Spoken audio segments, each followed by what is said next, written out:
antes, abrimos oficialmente el espacio de preguntas. Entonces, quien tenga alguna pregunta puede escribirla en la parte inferior derecha de la pantalla. Ya hay un par de preguntas y aparte antes del foro hicimos una pequeña como tanteo en los grupos de WhatsApp sobre qué les gustaría saber sobre los materiales didácticos. Entonces, vamos a iniciar de una vez con las preguntas.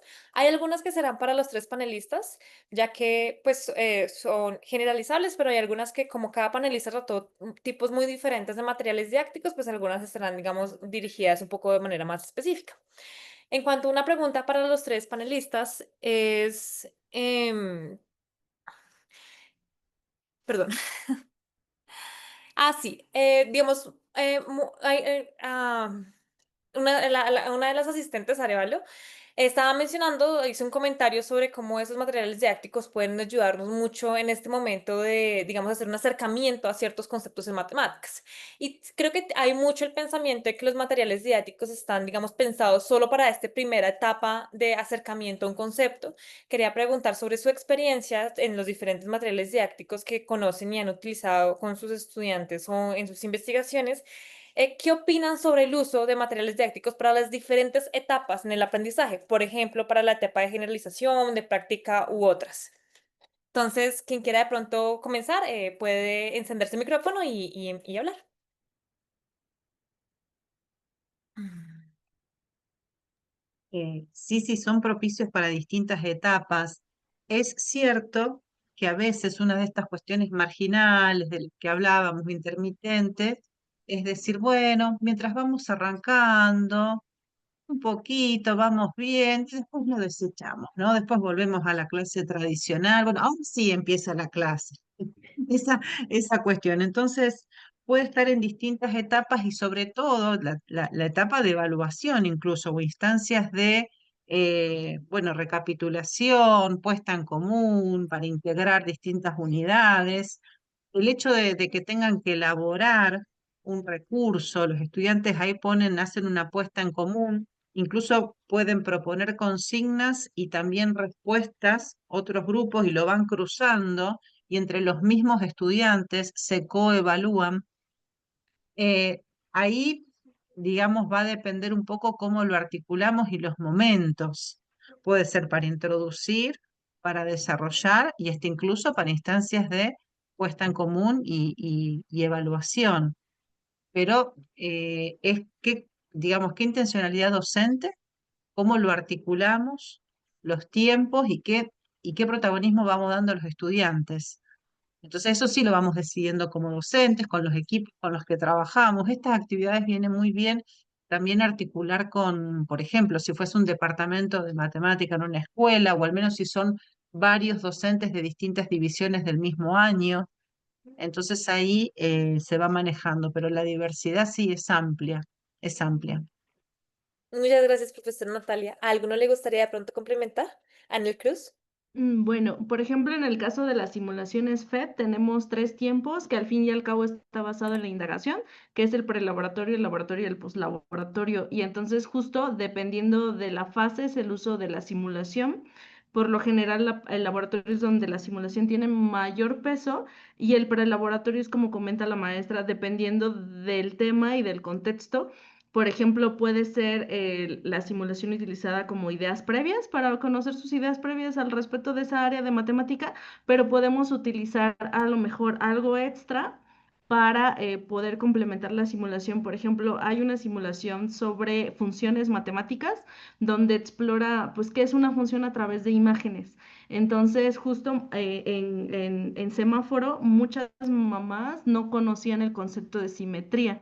Entonces había que utilizar otro material manipulativo previo para poder hablar que era simetría para que cuando ellas lo vieran en la simulación pudieran asociar esta función que cambiaba la simetría con lo que era. Entonces considero que también depende del contexto y de las ideas previas del estudiante y los alcances que queremos llegar porque al fin y al cabo, a mí lo que me encantó es de los tan gran que dice que comentó la doctora, justo el grado del Tangram puede complejizarse o puede ser más sencillo dependiendo de lo que queremos abordar. Y ya era lo que quería mencionar con un ejemplo de las simulaciones. Muchísimas gracias, profesora Anel. ¿Le gustaría complementar algo, profesor Sergio? Sí, muchas gracias, Mariana. Mire, por ejemplo, bueno, entiendo la pregunta respecto de cuando utilizamos materiales manipulables, físicos o este tipo de simulaciones y así, tendemos a pensar que es para un momento exploratorio, para empezar a trabajar con los estudiantes y como decía la doctora Natalia, y ya después los desechamos porque empieza la parte seria de la clase de matemática, ¿no? Entonces ahí eso es con la pizarra, ¿cierto? Que tenemos que las fórmulas y que el teorema y así. Eh, no obstante, este tipo de recursos, ya sean físicos o digitales, los podemos utilizar de manera transversal en todo el proceso educativo.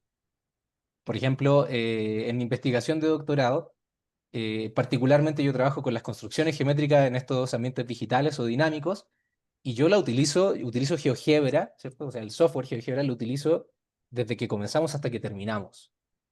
Entonces, si hacemos una analogía con las profesoras y los profesores cuando damos clases, al final, cuándo o en qué momento utilizamos ese recurso, ese material, depende justamente de cuál sea el objetivo didáctico de aprendizaje que tiene la profesora y el profesor. Entonces, se puede utilizar para empezar, para abrir, para detonar una discusión, para hacer una exploración completamente, que es como se utilizan de manera tradicional. Pero por cierto, también lo podemos utilizar para ir construyendo esos conceptos y esas nociones matemáticas. Entonces, la respuesta en corto sería, se puede utilizar en todos los momentos. Depende de el objetivo didáctico y de aprendizaje que tenga la profesora y el profesor. Muchísimas gracias, profesor Sergio. Aprovechando que entre las etapas que mencionaron también estaba la de evaluación, Mel Baidoli Arevalo pregunta, o bueno, hace el siguiente comentario y es que en su grupo de profesores de primaria y preescolar han discutido si al momento de evaluar una habilidad matemática, lo ideal sería hacerlo sin la ayuda de lo manipulativo, ya que en el caso de hacerlo podrían demostrar un nivel básico o bajo desempeño. ¿Qué opinan ustedes sobre esta discusión que está teniendo esta profesora con sus compañeros? Profesora Natalia, ¿le gustaría empezar? Sí, qué interesante. Sabes que en esto muchas veces nos hemos quedado pensando en el grupo cuando el estudiante a lo mejor está manipulando, ¿no? Usando sus manos, armando. Y como profes en matemática, con el ojo de profe, vemos toda la matemática que está ahí. Entonces decimos, ay, está trabajando esto, está haciendo el otro. Pero ¿quién hizo toda esa inferencia? El profe de matemática, ¿no es cierto? Entonces, ¿dónde está el desafío? En que esa matemática, hasta, digamos, hacerla ver o sacarla, o mirar con ojos matemáticos esos materiales, ahí está la cuestión a, digamos, trascender de un uso que quede ahí, toqué, revisé, no sé, pasé un rato, que a veces es pasar un rato, a cómo descubrir esa matemática. Y entonces, por ejemplo, como también antes en la inteligencia artificial en el panel anterior, digamos, apareció bastante este tema. Desde, ¿y si cambiamos esto por esto? ¿Y si tuvieras que explicarle a alguien por qué resultó? ¿Y si ahora las reglas del juego son otras? Sí, ¿no? Y sí. O esto también, con respecto también con la pregunta anterior, en qué momentos, a veces está esta cuestión, y pero no queda nada en la cabeza. Ahora los chicos cuando vayan a la casa no tienen nada escrito, los padres que ven, que parece que no hicimos nada en la clase, ¿no? Entonces, y si tenemos que registrar lo que hicimos hoy, ¿cómo le contarías a tal que viene y entra al salón y nos ve a todos acá en ronda y no entiende qué está pasando? ¿Qué harías vos? No sé. O sea, ponte en situación también que hablábamos antes de las simulaciones, ejemplo de simulaciones digitales. A veces decimos simulaciones de hacemos como si, y en ese que es también un poco un juego, un poco, pero en realidad estamos exteriorizando qué representación se está armando ese que está tocando con sus manos, que está jugando en términos de la matemática. Porque si no, el profe lo está viendo, pero el que está ahí aprendiéndolo, está también viendo esa matemática en ese. Entonces es un asunto sumamente ahí donde como profesores tenemos y diversidad de posibilidades, como di algunos ejemplos, pero tenemos que hacerlo, y convocados a hacerlo, porque si eso queda incompleto, no, es un como sí, digamos solo, bueno, sí, pero en realidad el que está ahí en situación de aprender, no sé si hizo tal asociación con esos contenidos matemáticos que como profe vos sí estás viendo. Es el gran asunto de trabajo con los materiales didácticos. Gracias por la pregunta. Yo me Muchas gracias, gustaría agregar Natalia. algo. Creo que también hay que considerar los niveles, justo como menciona la maestra, los niveles de desarrollo de los estudiantes, porque justo nosotros como adultos tenemos una concepción de cómo plasmar las matemáticas, especialmente por cómo crecimos con las matemáticas. Entonces, justo los niños y todos aprendemos de una manera lúdica. Entonces, quizás que esto sea gradual de pasar de lo manipulativo a la parte escrita, porque al fin y al cabo justo las infancias aprenden jugando. Entonces, quizás cambiar la lista de cotejo o la observacional de cómo ellos van infiriendo y van plasmando sus aprendizajes a través del material manipulativo. Justo nos tocó dar una capacitación, Plaza Sésamo va a sacar o sacó, ya no me acuerdo, algo que se llama los Makers, los Mecha Builders, que es un programa donde sale con megalletas y eso, y sacaron unas secuencias didácticas para que aprendieran ciencia.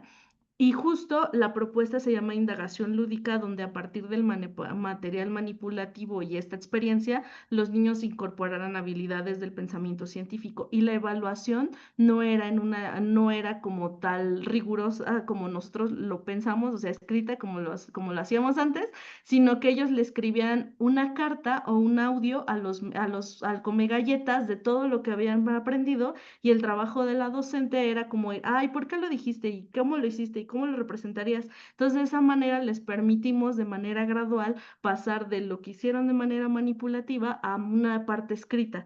Entonces, considero que más bien sería cómo les podemos apoyar a transicionar de este material manipulativo que a lo mejor entendieron cómo funciona o no entendieron, que también puede ser, a una parte que a lo mejor les podría servir en un futuro en una parte escrita. Porque las matemáticas, como mencionaban hace rato, va más allá de ir a escribir el pizarrón y las fórmulas, pero por ejemplo aquí en México tenemos o bueno, por lo menos en algunas zonas, de que es cierto, la matemática va más allá, pero para un examen de ingreso preparatoria, secundaria o universidad, te siguen pidiendo lo tradicional. Entonces, ¿cómo podemos equilibrar esta parte de estas ambas partes? Y ya. Muchísimas gracias, profesora Anel. ¿Le gustaría agregar algo, profesor Sergio? Muchas gracias. Eh, yo creo que depende mucho de la concepción de qué es matemática o de qué es aprender matemática que tenga la profesora o el profesor. Porque si lo pensamos, por ejemplo, imagínense una clase de aritmética que están viendo operatorias básicas y la concepción de la profesora o del profesor de que su estudiante aprendió a sumar, por ejemplo, es que lo haga a mano y que haga una lista, no sé, de 100 ejercicios de suma, bien, lo va a hacer así. Y entonces si pasa, por ejemplo, y utiliza calculadora ahora con sus estudiantes para que haga las mismas sumas, pues esas sumas no va a tener ninguna complejidad para los estudiantes para que la hagan con la calculadora. O sea, lo que tienen que aprender a hacer es manipular la calculadora y ya. Pero entonces, si la concepción del profesor o de la profesora es, bueno, aprender a sumar es que lo hagas a mano, pasamos a la calculadora, le hago la misma pregunta, entonces yo creo que ahí viene la complejidad de esa concepción de qué significa aprender matemáticas. Porque si estamos utilizando otros materiales, y mis colegas ya dan ejemplos, tenemos que cambiar también las preguntas. No podemos estar preguntando lo mismo, ¿cierto? Utilizando otros registros, utilizando otros materiales, ya sean físicos o digitales. Porque las tecnologías en general, pues no son epistemológicamente neutras. Tienen una carga, ¿cierto?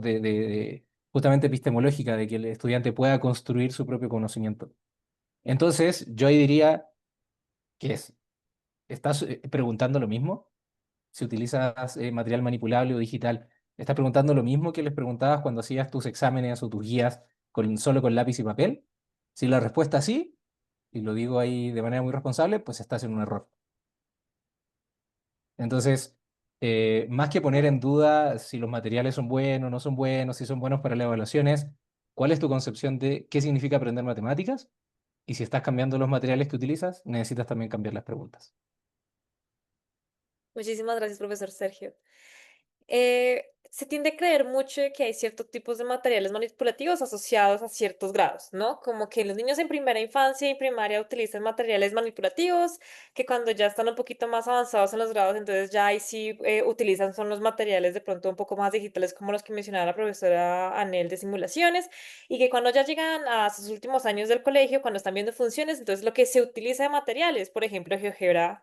¿Sí? Entonces, ¿qué opinan ustedes sobre esta visión de que para cada ciclo hay un material manipulativo asociado y qué virtudes puede tener el material que ustedes conocen o manejan en grados diferentes? Por ejemplo, el manipulativo en los últimos grados o, por ejemplo, el digital en los primeros años de la escolaridad de los niños.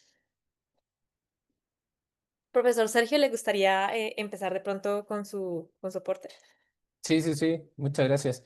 Pues, por ejemplo, de nuevo, depende del objetivo, ¿cierto?, que tenga la profesora y el profesor. Obviamente, también de las características de las tecnologías, de los materiales que estemos utilizando. Entonces, por ejemplo, para utilizar software como, no sé, FET o GeoGebra o el Desmos que estaban comentando ahí en el chat, con, eh, con grados más iniciales, ¿cierto? No sé, de primaria, por ejemplo.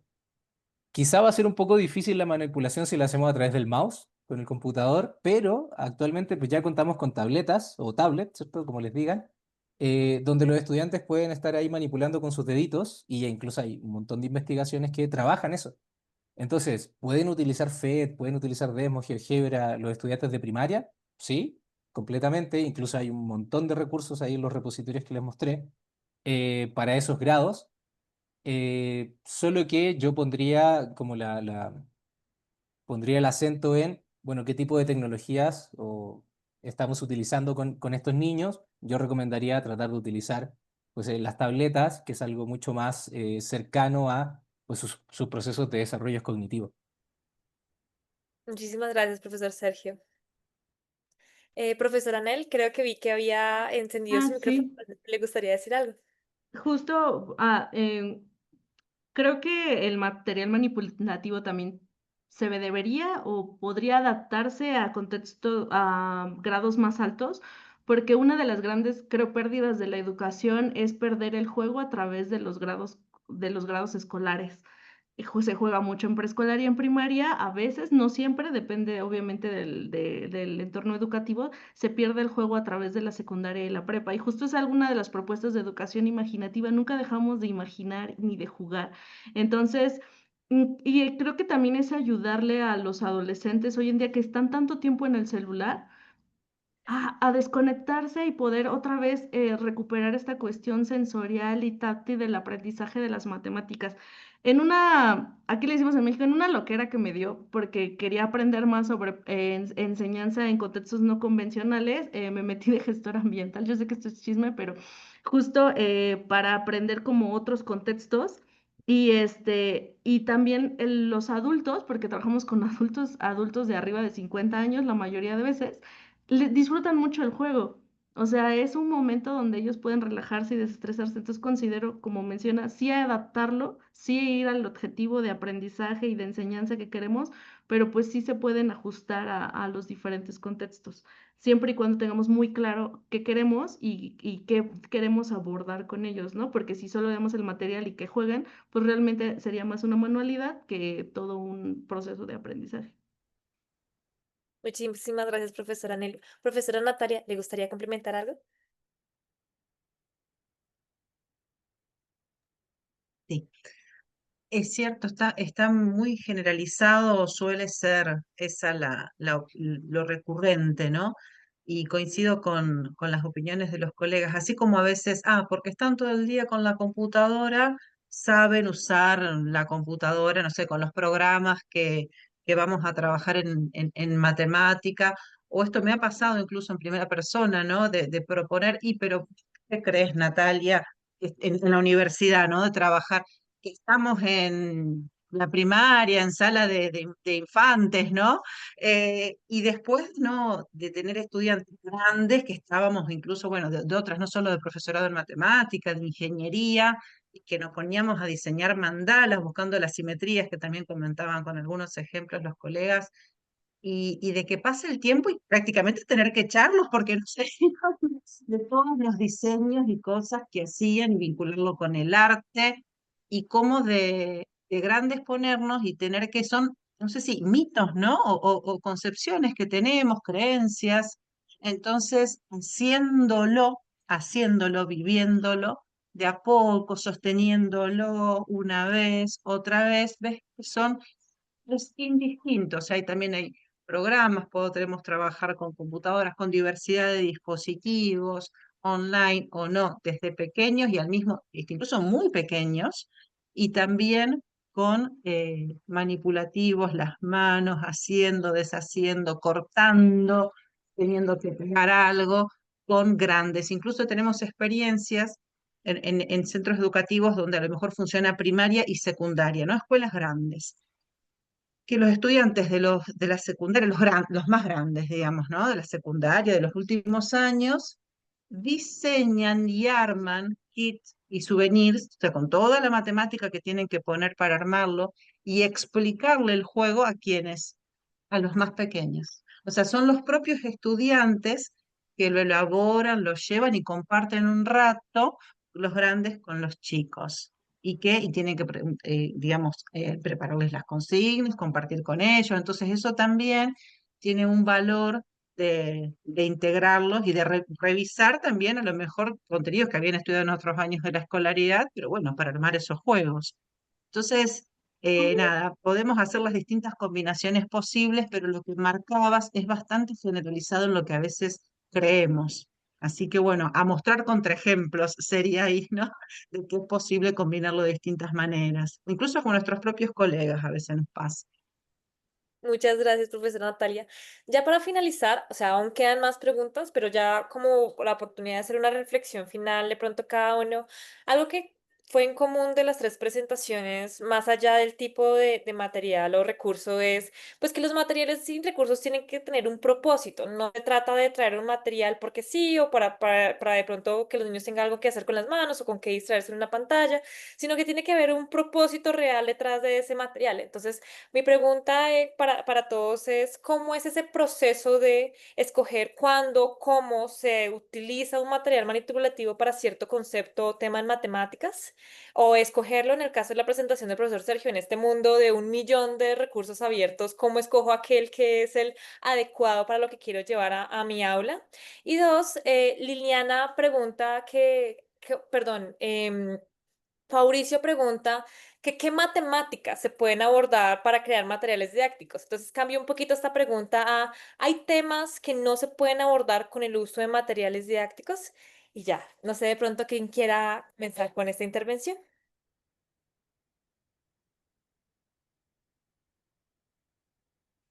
Profesora Anel, ¿le gustaría comenzar con esta intervención? Sí, creo que hay que partir desde el contexto. No es lo mismo trabajar en una zona rural que trabajar en una zona urbana. Una zona urbana donde el nivel de educación es mayor o en las periferias o incluso en calle, ¿no? Porque cada uno tiene contextos e ideas previas y concepciones diferentes de lo que es el aprendizaje. Entonces, justo en la experiencia de que me ha tocado dar formación docente y todo, creo que esa es una de las principales de qué es, cómo arrancar. Segunda, que hay algo que se llama círculos de comprensión, qué es lo importante que queremos enseñarle a los estudiantes, qué queremos que conozcan y con qué queremos que nos familiaricemos.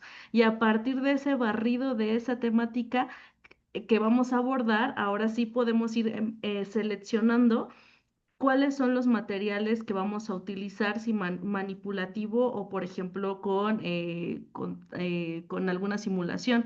Por ejemplo, las simulaciones FED, que son como con las que más trabajo, no se trabajan lo mismo en calle porque a las mamás, a pesar de que les daba la tablet, les daba miedo o les da miedo trabajar con la tablet. Entonces, primero había que hacer una con material manipulativo e irlo quitando para que pudieran trabajar con la tablet, porque al fin y al cabo, para que pudieran conseguir un mejor trabajo, tenían que aprender a usar la computadora. Y en cambio, por ejemplo, si son mis alumnos de prepa general, pues a lo mejor yo ya podría trabajar. Y segundo, pues el tema, ¿no? Este tema lo puedo abordar con simulación, con un recurso abierto o con un material manipulativo y también qué tan cómodo o cómoda me siento dependiendo de mi nivel de expertise. Porque a lo mejor yo estoy transicionando como docente del material manipulativo al de simulación, entonces me conviene mejor agarrar una simulación que yo me sienta más cómoda para ir también lo soltando, porque también algo que sucede es que nosotros vamos aprendiendo con ellos. Y la segunda, la tercera, porque vi una pregunta ahí, ya ni sé cuántas dije, es que también si tenemos estudiantes que tengan alguna situación especial de aprendizaje, ¿no? Por ejemplo, yo lo voy a poner desde mi contexto porque estoy en el espectro autista y TDAH. Por ejemplo, a mí me aburre muchísimo trabajar con el libro. O sea, incluso como docente me da sueño porque es muy sistemático, me aburro. Entonces, por ejemplo, a mí me funcionaría o me funcionaba cuando era estudiante que me combinaran ambos por el estímulo. No todo manipulativo y no todo simulación, porque si no pierdo el interés. Segunda es el contexto, ¿no? O sea, por ejemplo, en mi caso, pues si no veo, o sea, aunque me expliques muy padre, si no le veo como una asociación de qué van las matemáticas, pues la neta no voy a poner atención. Entonces, justo yo creo que sí es esto, exacto, trabajar con el libro. A mí también me exigen trabajar con el libro maestro y es terrible. Y yo creo que vale, que de vez en cuando podemos ir como ahí haciéndole, no quiero decir contra las reglas, pero sí como ir como a lo mejor ese concepto del libro lo hacen con la simulación y ya ir combinando porque también es una realidad.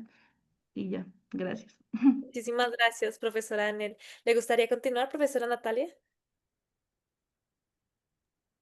Sí, claro. Bueno, mucha resonancia en lo que recién decía la colega. Esta cuestión de que hay tanto, como también nos comentaba Sergio, que sí, claro, crear materiales, pero también discernir y poder decir esto sí, esto no. Se usa mucho también el término de curar, ser curador de materiales y tener esa cuestión de toma de decisiones como profesional. Entonces, a veces este material en estas circunstancias también poder decir, no, ahora no. Eso es lo que a veces armamos, que también les cuento que, no, que nos viene muy bien, es una especie de estaciones, como si fuesen, ¿no?, momentos, incluso físicamente, con mesitas y bueno, y en algunos tienen a lo mejor computadoras y trabajan con ese tipo de recursos, en otros es con lápiz y papel. Bueno, ahora no, nada de esto, o sea, con reglas del juego, pero con estaciones donde a veces vamos trabajando con algún manipulativo y a veces no, y vamos rotando por esas estaciones. Eh, Eso también es muy convocante. Es como también cuando uno hace una gimnasia, ¿no? Que tiene un tiempito para una cosa, suena el tiempo, vas haciendo otra. Algo similar con esa dinámica de la clase. Sé que no estemos ahí siempre con lo mismo y que pasemos por las distintas etapas. O sea, uno mismo poder pasar por esas distintas etapas ante el mismo objeto matemático es muy, muy, muy llevadero. Y esta cuestión de hoy por hoy es también como criterios de búsqueda, como también nos pasa en la investigación. Criterios de búsqueda, las fuentes, comunidades, poder armar comunidad. O sea, la comunidad de GeoGebra, por ejemplo, es toda una comunidad. Las comunidades, los grandes repositorios también de los estados educativos o comunidades de eventos que tenemos en educación matemática. Entonces, saber también dónde buscar, con quién hacer comunidad, con qué colegas apoyarse y aprovechar muchísimas cosas que ya están creadas para recrearlas y compartir y hacer críticas constructivas y seguir con ese motivo. Digamos, digamos, el común denominador de todo esto es que no hay como cuestiones absolutas o únicas o acabadas o siempre de la misma manera. Así que en ese sentido nos viene muy bien, bueno, actividades como por ejemplo esta, ¿no? Donde hay colegas de distintos lados y compartimos distintas cuestiones. Así que bueno, esa sería un poco la reflexión final de todo lo que estuvimos compartiendo.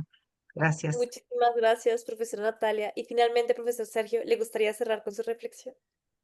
Claro que sí, muchas gracias. Bueno, anoté las dos preguntas que nos mencionaste, cómo escoger estos materiales o estos recursos y finalmente preguntar en qué matemáticas. Entonces, respecto de cómo escoger estos materiales o recursos educativos abiertos, pues Natalia ya lo mencionó. En este ámbito digital, por ejemplo, me voy a centrar ahí, eh, cambiamos de espacio de lo físico a lo digital y entonces también se crean nuevas prácticas. Entonces, por ejemplo, una práctica educativa digital es esto que mencionaba Natalia, de la curaduría. Curar, ¿cierto? Recursos educativos, que es un término que tomamos prestado de las artes. Entonces, y es algo que no es innato. Por ejemplo, yo en un curso que doy en la universidad acerca de diseño de ambientes virtuales de aprendizaje, yo le enseño a mis estudiantes cómo hacer una curaduría de recursos educativos. Y dos elementos muy importantes son, pues que tengan sus palabras claves para poder buscar en estos repositorios que tienen más de 1 millón de recursos. ¿De dónde sacan esas palabras clave? Entonces, usted, profesora o profesor que no está viendo, ¿de dónde saca esas palabras clave? Pues de sus objetivos de aprendizaje. Entonces, ¿qué quiere que el estudiante aprenda? Bueno, de ahí va a sacar esas palabras clave. Las pone en el buscador, como si fuera Google o YouTube, y les van a aparecer resultados. Pero le va a aparecer muchos resultados.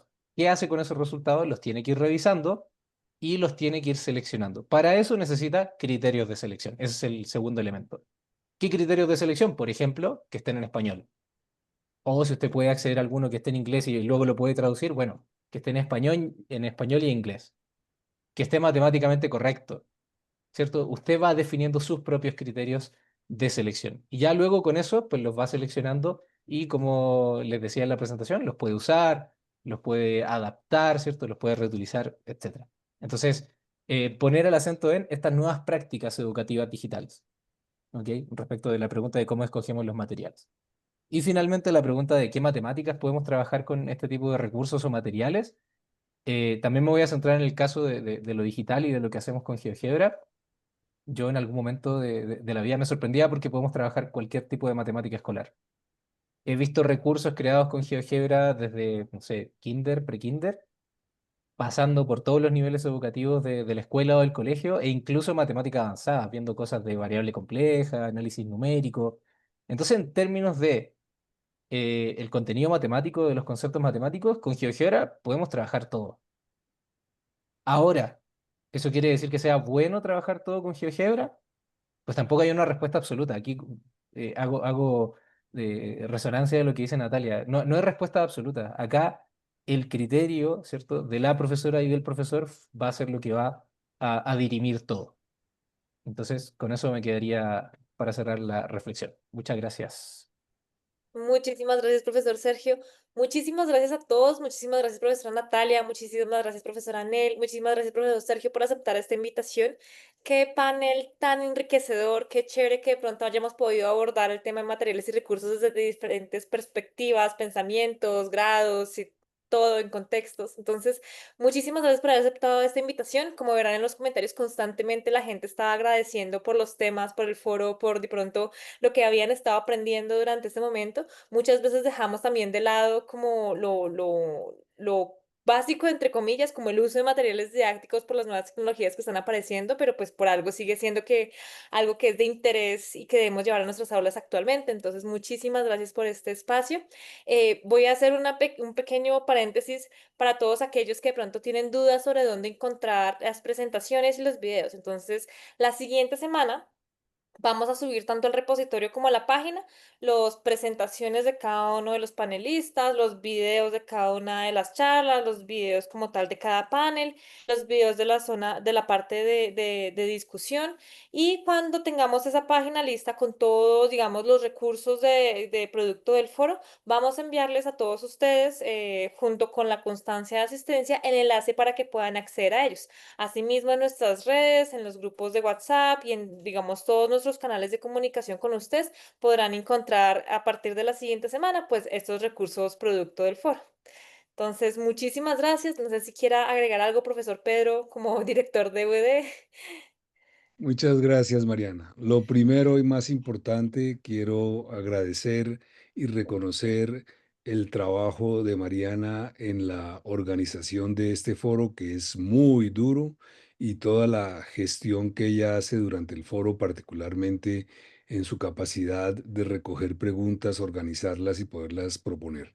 Entonces, felicitaciones, Mariana. Este foro ha sido un éxito absoluto, como lo dicen todos los participantes. Agradecerle, obviamente, a Anel, a Natalia y Sergio por su participación. Creo que hemos aprendido muchísimo.